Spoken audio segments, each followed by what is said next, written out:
ito na nga po yung ating dental station na kung saan binubunutan po ng ipin yung mga dapat bunutan. So, ito na nga po. Nahanap po tayo ng pwede pong kausapin. Hello po, pwede po ba kayong... maganda po yun.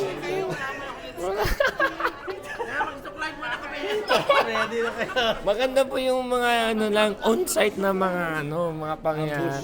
Opo. So, Tita, ano po mga pangalan po nila para po sa ating mga kamed na nanonood ngayon? Ako si Girly Baluyot. Ako si Nerissa Nieto. And so far, Tita, ano pong ginagawa niyo sa side na po ito or sa station? Para po malaman ng mga kamed natin na nangyayari sa dental, ano bang ginagawa sa mga tools or equipment na ginagamit nila. Okay po. Ako ang assignment ko, lilay down ko lahat ng instrument. I don't know the names, okay? Basta si Dennis ang bahala. That's it. And I have assistants here. Yan. Introduce yourself. Hi, I am Aida Rivera from California. And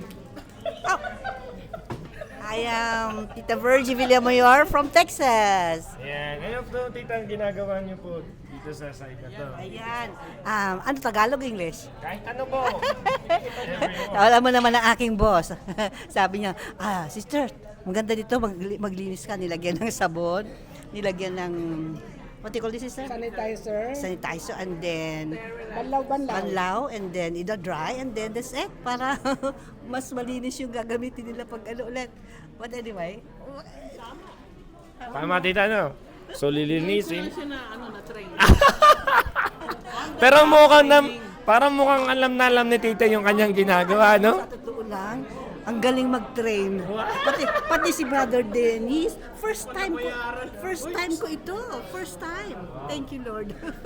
And so far, Tita, first time niyo po? First time. And so far, Tita, ano pong experience niyo? Ano pong... Dito sa medical mission, po? Opo. alam mo, marami akong di ko nakilatang mga brethren in Christ. At saka, ang galing talaga. Yung bang nakita ko yung mga very friendly, ang babait, ang gagalang, yung kabataan, including you. But anyway, totoo lang, oo. So, the experience ko, okay naman. I mean, I really feel like I'm being, ang tawag doon, being used. Hindi naman used, kundi mapil ko talaga na kailangan pala ako as instrument kahit pa paano. Yun lang. Instrument. Yes. Kayo, Tita, ano pong masasabi niyo naman sa mga pasyenteng pumarito dito sa loob? Masaya. Masaya po kayo? This is our 8th year already. So, Wow! panata na namin eh. Yung, kayo po, Tita? Number 3, this is my 3rd year. So, ang difference, because nagpupunta din ako sa ibang medical mission, ang difference dito, gusto ko kasi it's very spiritual.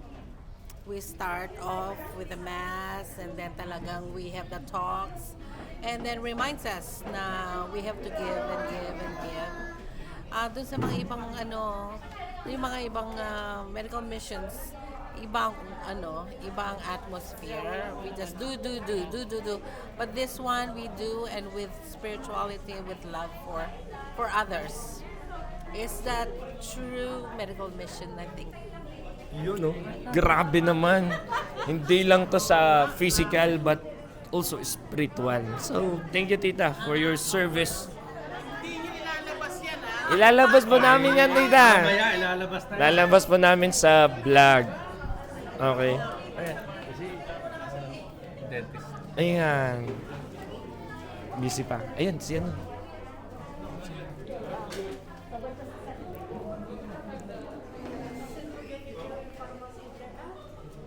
Excuse me po.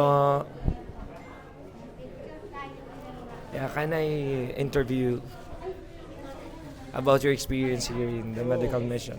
So, what's your name? Dr. Dominici. And Doc, this is your first time to join the medical mission? This is the first time joining this mission, first time in Lelo. In Lalo. Here in Lalo. the Philippines. I've been in the Philippines before, to Manila and Bacolod. Yes.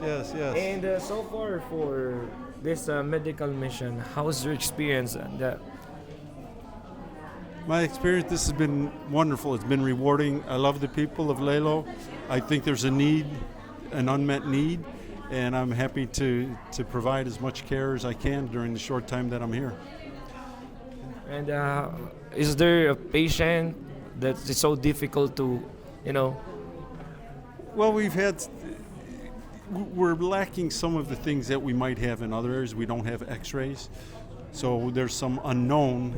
So we have to be cautious with the treatment that we're doing. But every patient's been a little bit different.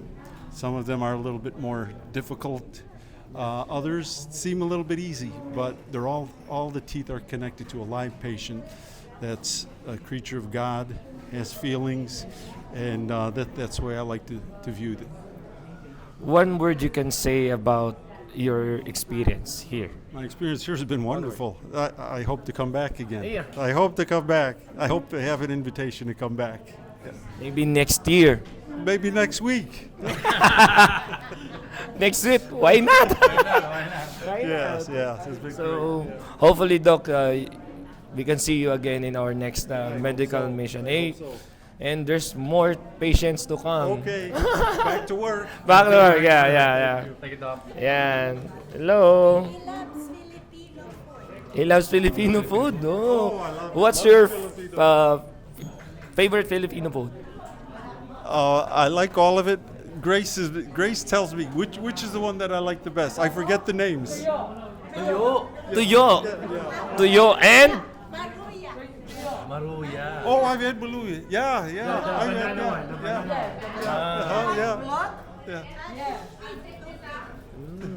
yeah. Tupig. Yeah. Yeah. With the ice cream too. Pinakbit. You know pinakbit? I don't know the names, but I know the taste. Yeah. I hope you enjoy Filipino food, no? And enjoy the rest of your service. And I like, if it's okay to say, I like San Miguel Light.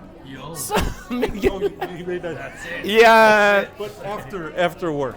Yeah, we'll have to celebrate the victory of this medical mission. So you love San Mig Light, San Miguel Light, yes. but there's a flavor, apple, lemon, or just the I regular. haven't tried that yet, but that may be my new favorite.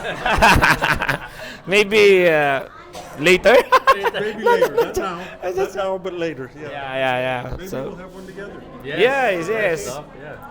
Hopefully, and it will happen. Okay. Okay. Thank you, Doc. Thank you, Doc. Thank you, Doc. Thank you, Doc. Thank you. All right. Later. Thank you po. So, ayun na nga. Kasabi na dito na Ready ka na bang US? Prepared ka na? So, meron tayong batang pasyente dito. Ayan, no? Interview natin sila. Mamaya. Ayan, si Tito muna. Ayan. Hello po, Tito. Pangalan po? Froilan Milan from San Diego, California. Tito, first time, second time, third time? First time. First time. I always wanted to go pero ngayon lang nagkaroon ng pagkakataon. So, yun. Tito, ano pong ginagawa niyo? Ano pong Okay. service? Service is sterilizer, cleaner, no? Yung pagkagaling dun sa mga gamit ng dentista, they bring it here, nililinisan, and then sterilize, cold sterilization daw. And then after that, ready na ulit.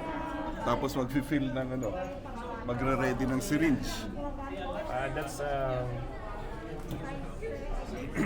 Novocaine. yeah. Pampangimay. Anesthesia. Anesthesia. Yes. Are you in medical field po kayo? Hindi. Retired Navy. Retired US Navy. Thank you for your service. You're welcome, boss. Still working as a contractor for the US government, pero kailangan gotta come back to the Philippines para serve our brothers and sisters pa rin. And so far dito, how's your experience in your first medical mission? Great. Mauulit ulit. Ayun. Mauulit ulit. Pero kung kailan, yun ang hindi natin alam. Depende sa trabaho. So, sa mga San Diego chapter, nandito ako.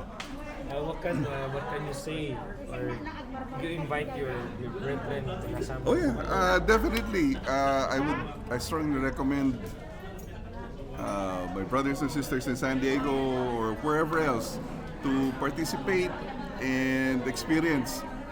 It's one of a kind. This is boots on the ground tayo, and then we actually are, putting our charism into play.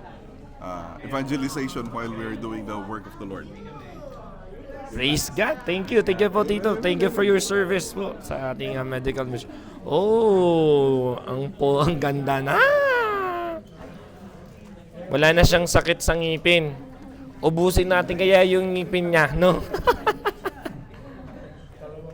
Dalawa pa? Oh, dalawang. Lakas ni ate, no? Nakadalawa na siya. Bo? Photo off. So, next. Sino kaya next natin?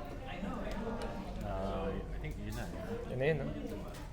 Just, end ko na lang doon sa huling araw natin. Baba muna tayo. Yan.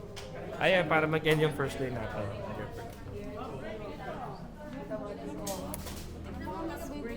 Mahirap kasi interviewin yung bagong yung bagong bunot. Ito na lang yung bagong magpapatanggal po kayo ng ngipin. Sige po, okay lang po ba kayo interviewin? Okay lang po ba? Di ba masakit sa puso ninyo, kalooban ninyo, interviewin po kayo. So ano pong pangalan nila, ma'am? Julian Lemmy po. Julian, kayo po ba ay nagtatrabaho, estudyante? Estudyante po, sir. At ano pong taon? Second year college po. Anong kurso? Nursing po. Oo, pwede ka sumama sa aming medical mission, no? Pwede kang mag-join sa medical mission. So, bakit po kayo ay tingin ba or magpapabunot po ba? Magpapabunot po, sir. Bakit ka magpapabunot?